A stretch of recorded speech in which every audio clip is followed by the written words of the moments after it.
You're now watching Around the Horne, the weekly internationalist news update with author and historian Gerald Horne. Today is Wednesday, November 5th, 2025. Welcome everyone to the weekly series entitled Around the Horne, which is an internationalist news update with historian and Professor Gerald Horne. First, we want to announce that a new edition of Dr. Horne's book entitled Blows Against the Empire, U.S. Imperialism in Crisis, is available for pre-order on the International Publisher's website. Blows Against the Empire was originally published in 2008. This new edition of Blows Against the Empire includes a new introduction by Dr. Horne updating this classic text. Dr. Horne is also a permanent guest on the radio show, The Horne Report, which airs on Black Power 96 Radio on Sundays at 3:30 p.m. Eastern Time, and Dr. Horne also hosts a radio show entitled Freedom Now, which airs on KPFK 90.7 FM in Los Angeles on Saturdays at 11 a.m. Pacific. And replays of both shows can be found on the Activist News Network. And check out the Around the Horne Substack, entitled Notes from Around the Horne, which is a weekly list of some of the articles reviewed by Dr. Horne in preparation for each week's show. The link can be found in the description of this show. Dr. Horne, thank you for coming back on the show, and welcome back to Around the Horne. Thank you for inviting me. Dr. Horne, as we go around the horn, first we want to ask you about elections across the U.S. Yesterday, November 4th, voters across the country cast ballots in a slew of key off-cycle races. In addition to Zoran Mamdani's victory for mayor of New York City, which had record turnout, Democratic Congressmember Mikey Sherrill won New Jersey's governor's race, and Abigail Spanberger flipped Virginia's governorship. In California, voters approved a new congressional map that could help Democrats pick up 5 additional congressional seats in a move to counter Texas's redistricting plan. Local races across the countries also saw widespread Democratic wins. Dr. Horne, what is your reaction and analysis of yesterday's elections across the U.S., and how do your books on Paul Robeson, William Patterson, and Ben Davis provide insights into yesterday's elections? Well, first of all, the executive summary is that the November 4th, 2025 elections were fundamentally a vote for the status quo ante, that is to say, before the rise of proto-fascism beginning in January 2025 under Mr. Trump, and a vote in short and in sum for bourgeois democracy. But uniquely, with regard to the United States of America, in New York City, you saw the Democratic Socialists, the social democratic wing of the Democratic Party in the vanguard, which is quite extraordinary and quite unusual. In some ways, it represents a baby step towards those books that were just flashed on the screen. That is to say, a baby step towards 1949, when the leaders of the socialist project in the United States of America were disproportionately Black communists, led by the late, great Paul Robeson, his close friend, William Patterson, who led the major defense organization, the Civil Rights Congress, and of course, Ben Davis Jr., who had been elected to the New York City Council in the early 1940s, supplanting Adam Clayton Powell Jr., who moved on to Congress representing Harlem. But then in 1949, unceremoniously, perhaps illegally, Ben Davis was removed from office, put on trial, and by 1951 was jailed. By that time period as well, you saw Paul Robeson's income drop from the high 6 figures to the low 4 figures, and he had been a major financial supporter of both Davis and Patterson. And then in the 1950s, you also witnessed the imprisonment of William Patterson. And so that particular series of episodes really was a devastating blow against the struggle for socialism in the United States of America. I'm writing a book right now as we speak entitled The Long Detour, the Sino-Soviet Split and the Rise and Fall of U.S. Imperialism. Well, I think as well, we've taken a long detour since 1949 away from the struggle for socialism. And I would like to think that when Mr. Mamdani, in his stimulating victory speech last night, invoke the memory and the words of the late Eugene Debs, a socialist leader who campaigned for president more than a century ago from behind prison walls, that was simultaneously reigniting the struggle for socialism in the United States of America. I'm also afraid to say that the persecution of Davis, Patterson, and Robeson was also applauded by a number of liberals, including socialists, like the grand old man of socialism, the late Norman Thomas. But I think an indicator of what we're facing right now in this country, and particularly what the comrades in New York are facing, is the freak out that's taking place in Israel right now about the Mamdani election and his threat to arrest Prime Minister Benjamin Netanyahu once he sets foot in Manhattan. Certainly, there is a freak out within MAGA, that is to say, the Trump base, about these elections last night. There is finger pointing, for example, and sadly and unfortunately, the fingers are not pointed at the number one perpetrator, speaking of Mr. Trump himself. So the bottom line is that it's justifiable and understandable to uncork the champagne bottles, particularly in New York City, but do not guzzle the champagne, only sip it, because we need to also look at the weaknesses that were revealed last night, not least in New York City, which are long-standing, long-term weaknesses that are oftentimes ignored by many of our so-called analysts on the left. For example, Z. Kwame Mamdani did not prevail in Staten Island, the headquarters of the settler descendant working class, especially those of Irish, Italian, and Jewish descent. And this is reflecting a pattern of cross-class collaboration and coalition, because Mr. Mamdani also did not prevail in the headquarters of the 1% of New York City, if not the USA, if not the world. I'm speaking of the Upper East Side of Manhattan, from 59th Street to 96th Street. Mr. Mamdani did not do rather well, particularly compared, for example, to Brooklyn or the Bronx, for that matter. And that kind of cross-class coalition, that kind of class collaboration between the settler descending working class on the one hand and the 1% on the other, helps to explain how this country was built in the first instance, based upon massive dispossession of the indigenous and mass enslavement of the Africans. And of course, we also need to realize that simply because we won an electoral majority, that will not necessarily be respected by this anti-Mamdani coalition writ large.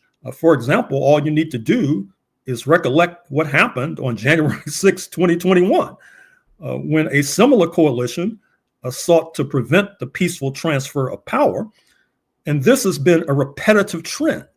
For example, some might recall the coup of 1893 in Hawaii that led to that monarchy being overthrown by a coalition, a cross-class coalition of Euro-American workers and elites, which set up an apartheid state, including seeking to bar those of Japanese and Chinese ancestry from voting, which did not go down very well in Tokyo, which led directly to December 7, 1941, the attack on Pearl Harbor.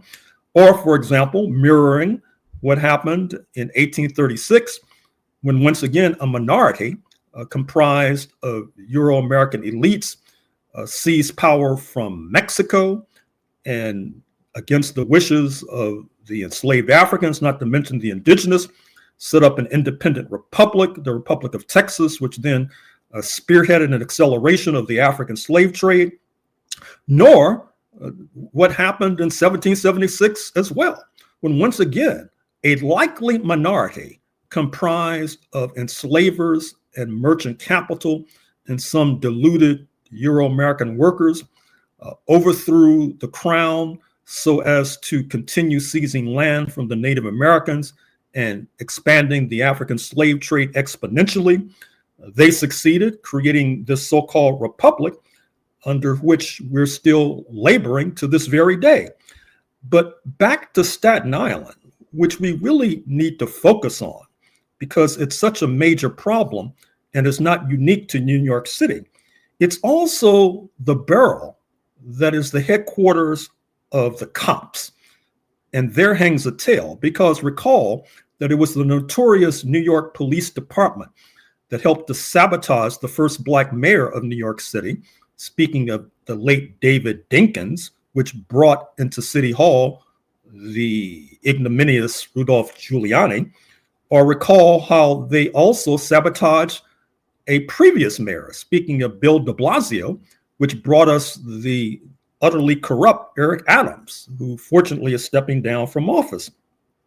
Already, Mr. Mamdani, perhaps under pressure, has made a major concession to these forces by suggesting that he will reappoint Jessica Tisch, a card-carrying member of the 1%, to continue in her current role as police commissioner.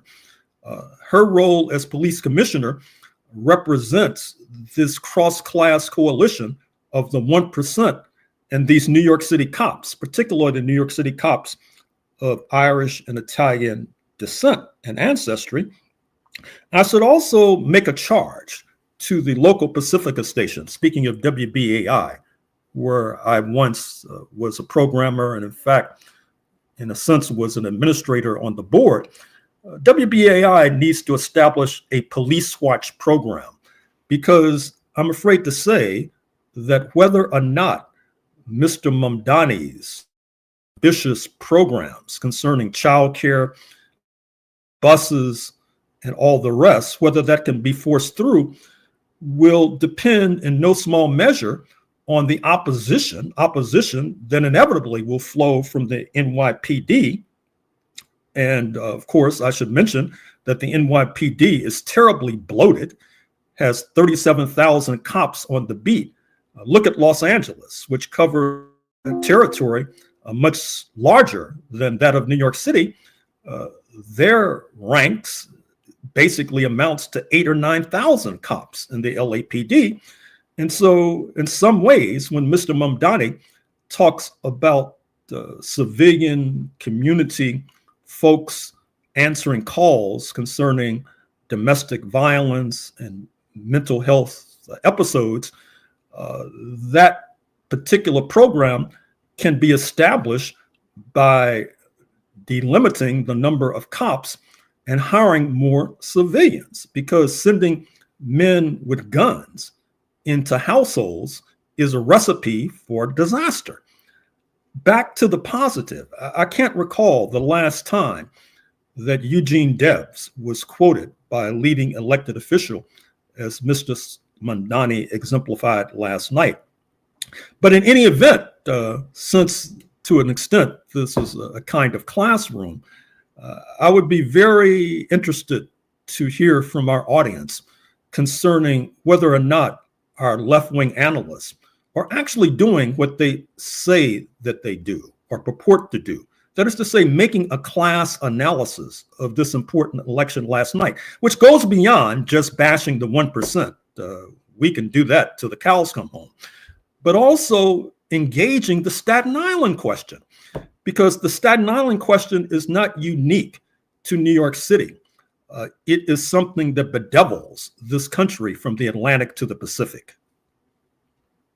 Dr. Horne, as we go around the horn, want to ask you about what appears to be a civil war brewing on the right in the U.S.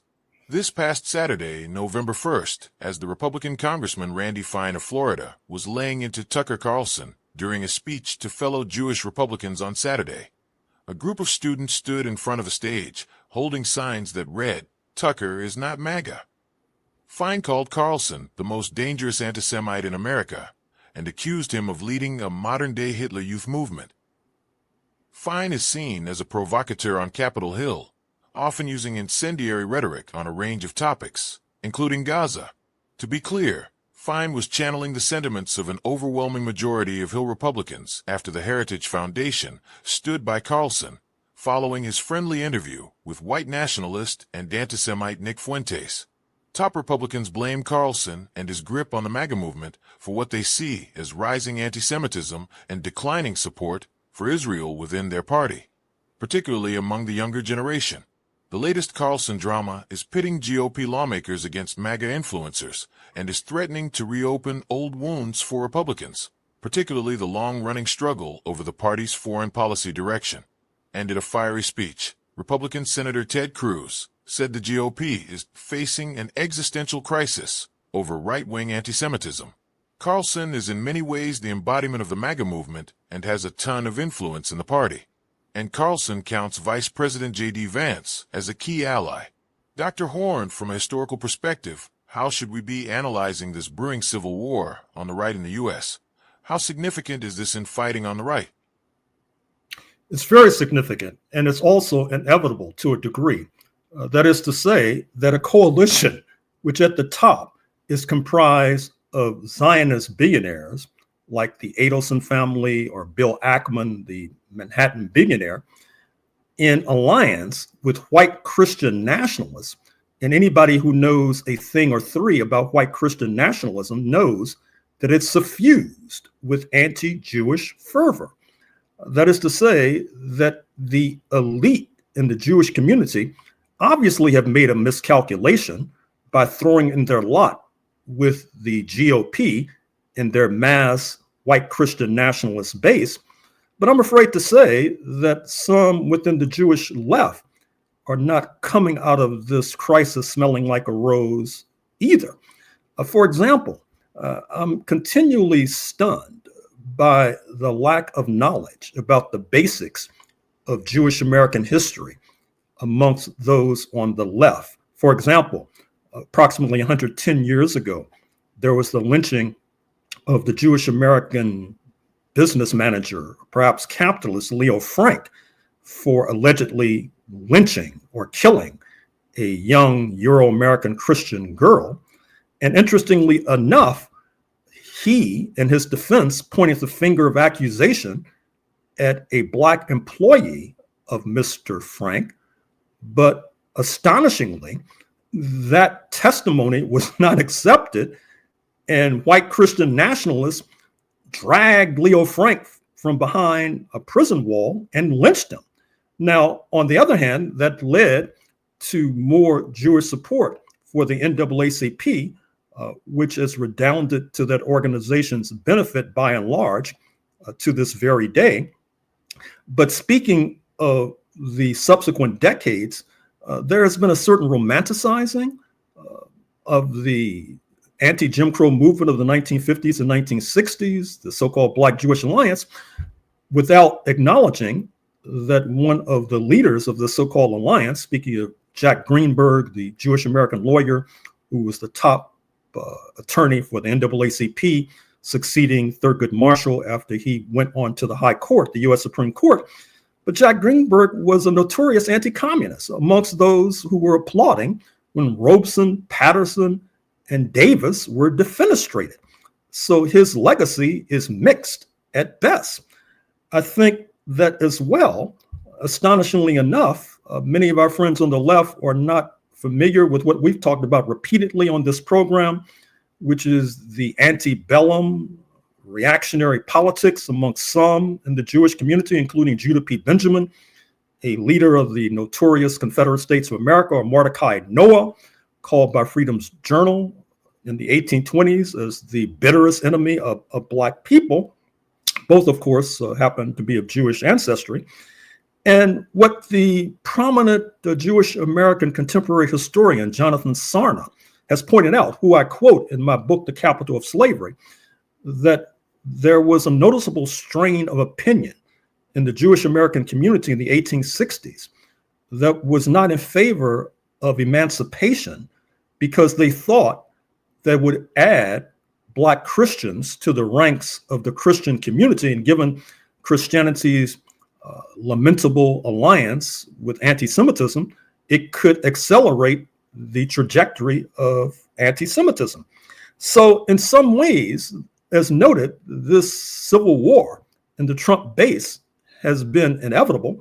And I should also point out that many in the Trump base are upset with Israel. Mamdani has shown that you don't have to be pro-Israel to win an election. So now Israel is a kind of albatross around the neck of the GOP. At the same time, as Business Week has reported, Mike Bloomberg's Business Week, by the way, a few years ago, that Israel has been accused credibly of leaking sophisticated US military technology to the People's Republic of China, because like most states, Israel knows what time it is, and they see that China is in the passing lane.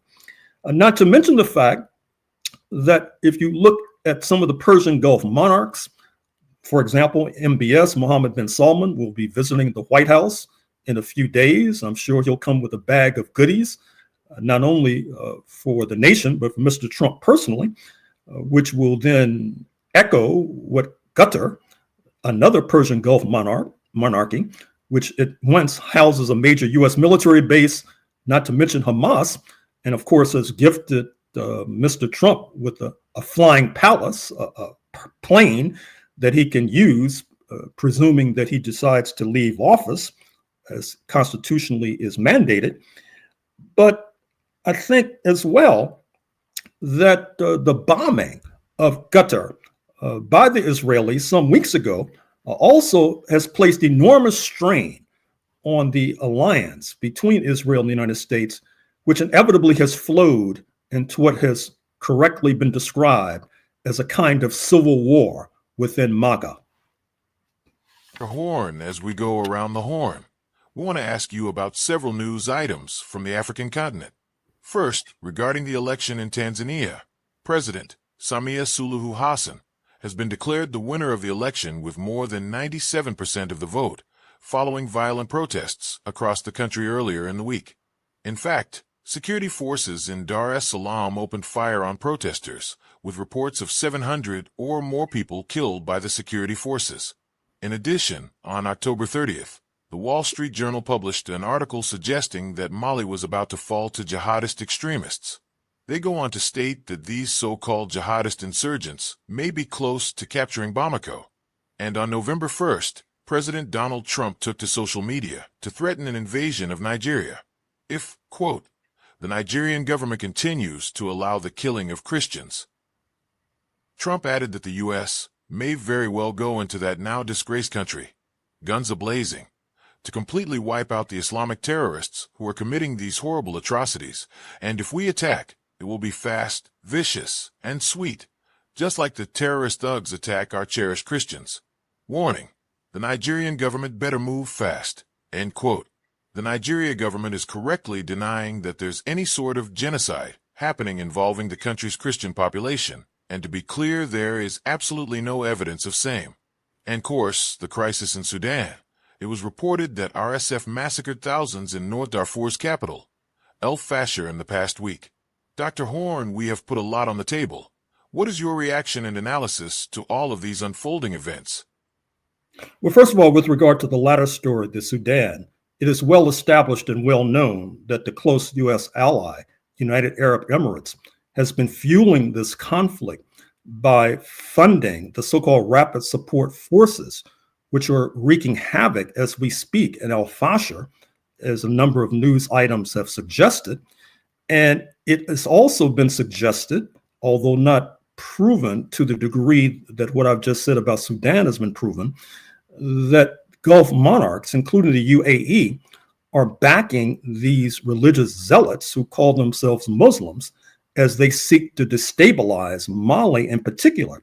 And if that occurs, and I must say, there are those who question that Wall Street Journal story.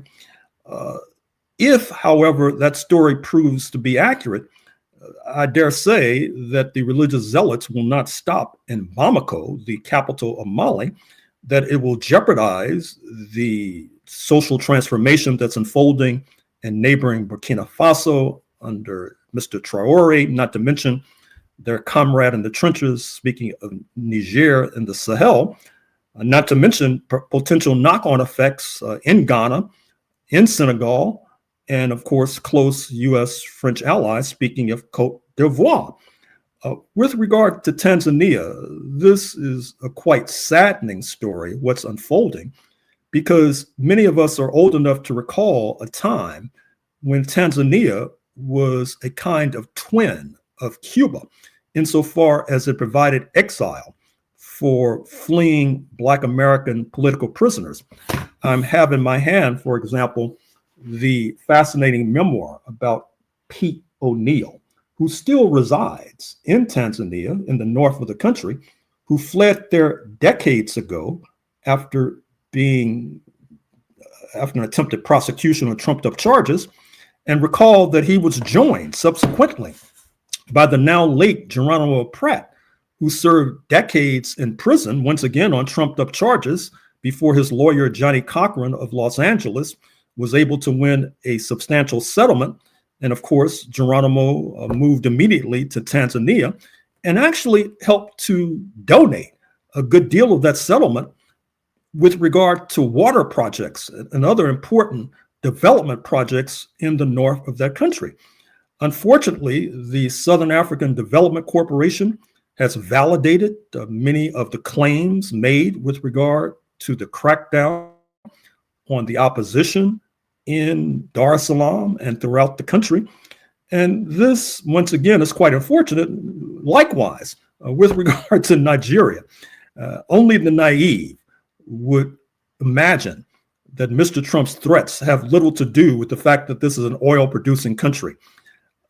You may be a coincidence theorist if you think that the threats against Venezuela, Nigeria, Russia have nothing to do with their being major producers of petroleum, and of course, either controlling their petroleum, or as in the case of Russia, removing their petroleum from the market so that the corporations like ExxonMobil and Chevron can seize their market share.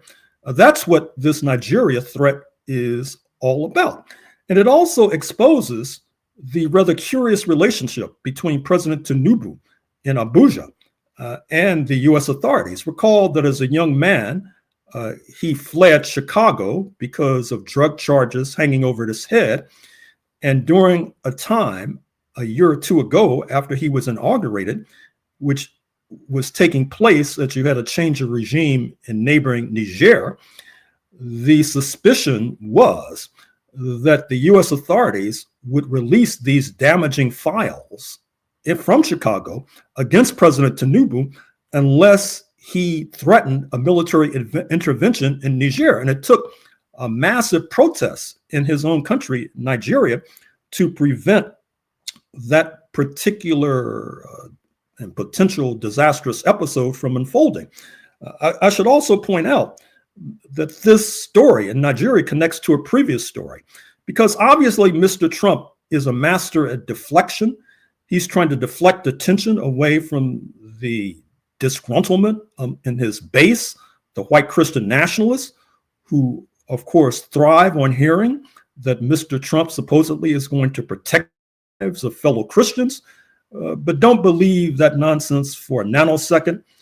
This is no more than a deflection to turn attention away from Mr. Trump's many problems, be it the backlash against demolishing the East Wing of the White House, to assassinating poor fishermen in the Caribbean Sea and off the Pacific coast of Mexico, and all of the various scandals that are continuing to bedevil U.S. imperialism with Mr. Trump at the helm. But I'm afraid we've reached the end of the road. We state these facts only to let you know that those of us who are revolutionary, Pan-Africanists, is not because we love revolution. It is historically determined, and we have no alternative but to follow history and to use history for the benefit of our people.